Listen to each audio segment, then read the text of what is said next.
Angela, you're here with us today. You were diagnosed with Meniere's disease. Yes. And you've been evaluated, and the inner ear issues have been a problem for how long for you? Well, probably 3 years severely, and I think the vertigo was probably caused by that. I've dealt with vertigo for a lot of years. Okay. But 3 years for sure, and then 2 years ago, kind of a possible diagnosis of Meniere's, and then as time's gone by with the same doctor, then this year, actually August of this year, he was like, yeah, classic Meniere's. Classic Meniere's is what you were diagnosed with. Okay, did they do an MRI on you or a CT scan or anything? No CT scan, MRI in 2012. Did the doctor have anything to say about those results to you? Not that I recall. He wanted to make sure that I had had an MRI, and he looked at that and checked at me. And so you checked off pain behind the eyes, sensitivity to sunlight. Does it feel like when you open and close, or when you close your teeth again, like you have a good home for your teeth? Well, yeah. Okay. Yeah. So you don't have multiple bites then? I don't feel that, no. Okay. Any neck or shoulder tension at all? Constant neck and shoulder tensions. Is it like in the more on the left side? You just made that motion. Okay, I'm just going to write that down. And I have a lot in the front of my neck, and that's relatively new in the last few months. Okay. Tell me about numbness in the arms and fingers. How often is that going on? I wake up, oh gosh, almost daily with, I just never knew. I actually end up sleeping kind of like this sometimes. And I'll find myself waking up with my hand underneath me like this. So I have pain and numbness and tingling all the time. And then now, once I get moving and everything, I'm fine. But every morning pretty much I have a little bit of it. And some mornings it's just crazy. And you also put down lack of mobility on the neck. Tell me about that. Can you rotate one direction versus the other more, or do you notice it? I can rotate more to the right. The left, when I go back, it's definitely kind of stops. So how often do you have headaches and head pain? Head pain, probably all the time. Headaches, I honestly don't have headaches a lot. I have had those also increasing in the last few months.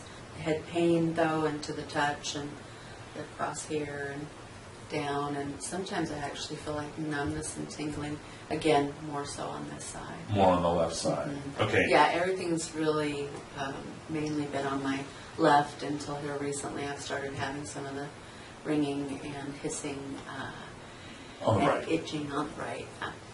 But I have had some extremely violent vertigo to where I'm just, bodily functions are out of control. I'm in a sweat from head to toe. The whole world is just spinning, and I can't function, I can't walk, I can't do anything. Are you nauseated by the... Yeah. Yeah. Okay. Yeah. Usually, well, if anyone's home with me, I get help to the bathroom and stay there for a significant period of time, and then I'm with a bowl, in the bed waiting for things to calm down. And that's usually, if I have a really violent one, it's a day, and then the next few days I don't really feel very good. But this time was different in that I lost a lot more hearing, and I actually lost almost all of my hearing in my left ear at one point, and then it rebounded back, but each time that happens, I've lost a little bit more hearing. So the violence is the difference in the last couple of years, and the severity and the length is the difference. And then this time the difference was I felt it happened, the violent one happened again on August 14th, and then I had repeated ones of that. In the prior year, I didn't have any repeat violent episodes. Okay. Still have ringing and roaring, actual just, constant roaring. But now it's just infrequent. It'll just come and then it goes.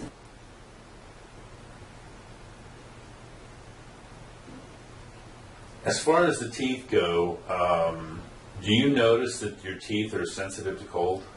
Yes. They are sensitive to cold. Yeah. Okay. Most of the time I don't use ice cubes. Okay. All right. Go and swish around, swish around, swish around, swish around. Go ahead and swallow. And thank you. And it's still hurting, so. Still hurting. I'd say 7. 7? And still hurting. It's still hurting. In Okay. fact, can I have my other water so Yeah, I can so you can warm my your mouth up? Absolutely. Thank you. Absolutely.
So how many different doctors have you seen with the vertigo?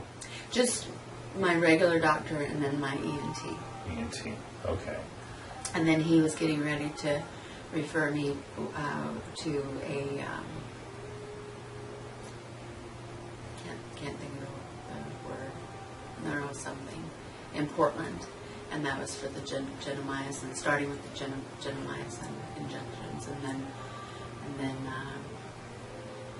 that, like I was saying, I thought that the more aggressive the surgeries and everything would be a cure once you were deaf in the ear, that it would, the vertigo portion of it would be done.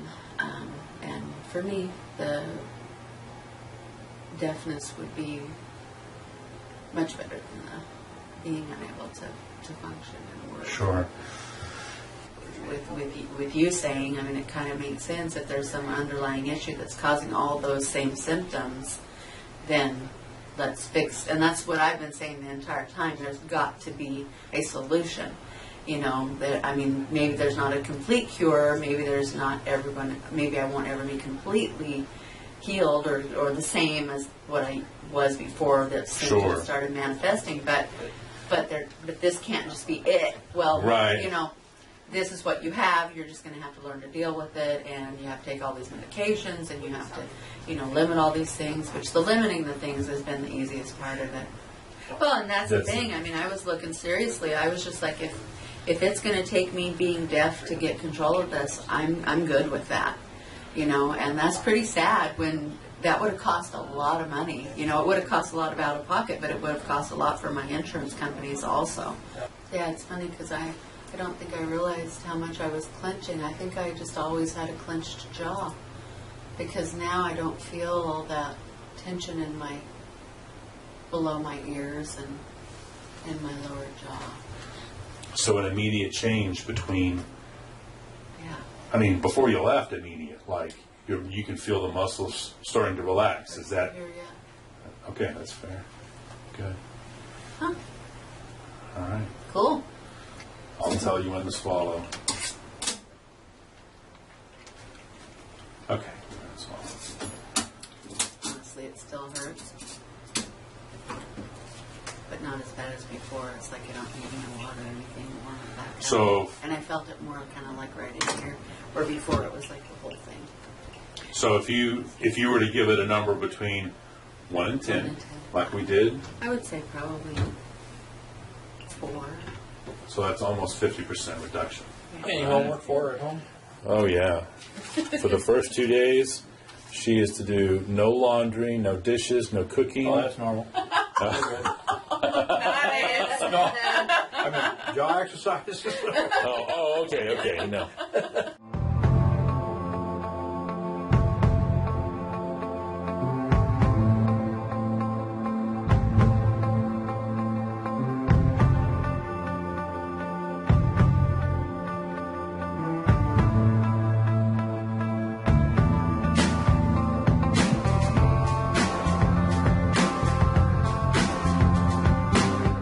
Angela, you're back with us. This is, I think, your third revision, but I wanted to know how things have been progressing for you with your symptoms. So could you just give me a little recap of what you've noticed has improved and what stayed the same? What's gotten worse? Okay. So my the ear fullness, I haven't had any of that since I started with you. I don't have which is interesting because you said that maybe the tinnitus would be the harder one to get rid of. I really don't have very much of that either. Okay. I've had no violent drop attacks or spins. So you're talking, you haven't had any violent vertigo? Right. Okay. Right. Go ahead. Which all those symptoms are sweating and nausea and just very, very miserable. I haven't had any of that. I did have, the 3 weeks ago, I had an episode where I was extremely nauseous, and that lasted for 3 days. But it was very different than anything that I had experienced before, in that it was much less violent, much more just kind of constant, and just not feeling very good, and not being very stable, but not really the spinning. I didn't have any spinning. So that particular symptom is still there, just not as intense. Is that fair? Correct. Okay. Correct. All right, good. Yeah, it's morphed. It's definitely different, very different than anything that I had had before. Usually when I would have a violent episode, it was when I would wake up that way. It would wake me up, and I would be already tumbling and spinning, and Gotcha. So have you woke up tumbling and spinning in the last? So everything's been milder. Is that fair? Yes, Okay. definitely milder. Okay. Definitely milder. Oh, and the one big symptom that I feel like has only hit me maybe a couple times, and it was during attack, if you will, is the brain fog. I really do not feel like I've had that much brain fog since I started this. Whereas before, I had brain fog constantly. I mean, I couldn't think. Carrying on a conversation would be difficult, much less getting through your daily tasks. And I really haven't had that. I feel like I'm myself, because I didn't feel like I was myself before I started this. Okay. And I've kind of had a few moments of like, oh my gosh, is it coming back? Yeah. Because that's always the fear, is it's like, okay, was this going to turn into, a major event again? And I haven't had that. Well, and you're healing too. So during the healing process, a lot is changing. Yeah. Oh yeah. Yeah. Oh So- yeah. When I first started, I was having all kinds of aches and pains and and I kind of equated it to a house settling. It's like Sure. everything from the head down is all connected. So when you change something, I felt those muscles relax. And this one, I haven't had any. That's another symptom. Keep coming up with stuff, but that's another one that I was having horrible pain in this muscle here. I haven't had any of that. So I went to my ENT a couple of days ago, actually. Would have been Thursday I went to my ENT. And I have had 2 major episodes where I lost a lot of hearing. One where I lost mainly all of my hearing in this ear. And each time after the violence was over, I would regain some of my hearing back. I didn't regain it totally back each time. But this time, after I had this episode 3 weeks ago here, I just had my appointment with my ENT. They tested my hearing, and I've had no more hearing loss at all since the second episode, which was in August of this year. Okay. So I've had no more hearing loss at all, and my hearing came back up to where it was prior to that. Hearing's not like back to the way it was before I had any of the Right. violent And episodes. I think most people would not expect, once you have a little hearing loss, that it would go back to where it was before any of this stuff started. I don't think that's a realistic expectation. Yeah. But to show that it went back up, and you haven't lost more, is significant, because that's one of the hallmark criteria. So, very interesting. Mm-hmm. You were wearing, were they seasickness patches? Mm-hmm. Yep. Okay, to help control with the symptoms of vertigo. Right. Okay, so since we've started this, what else have you noticed? I've only had to wear 2 patches. One was 3 weeks ago, and that's the remainder of this one. Okay. And then I wore one this last Friday, or excuse me, Saturday, and that's the results of that one. So your skin's like really sensitive if that's these red blotchy things are showing Yeah, up. it kind of just burns my skin. I have a skin reaction to them. And so I used to have those little spots everywhere. I had them behind my ears because that's where I would first start with them, move back and forth from ear to ear, and then I would have them on my neck. And I started putting them where people couldn't see them because I had somebody tell me that it looked like I had ringworm, But it burns really bad and they itch horribly, and I've only had to do that twice now since I've been coming. And before I was wearing them, they're good for 3 days, and I was replacing them every 3 days because I was nauseous all the time. All the time. Yeah. All the time. So yeah. So wow, a reduction in symptoms, no loss in hearing, and a reduction in medication. Yeah. That's awesome. Thank you for sharing with me again. You're welcome.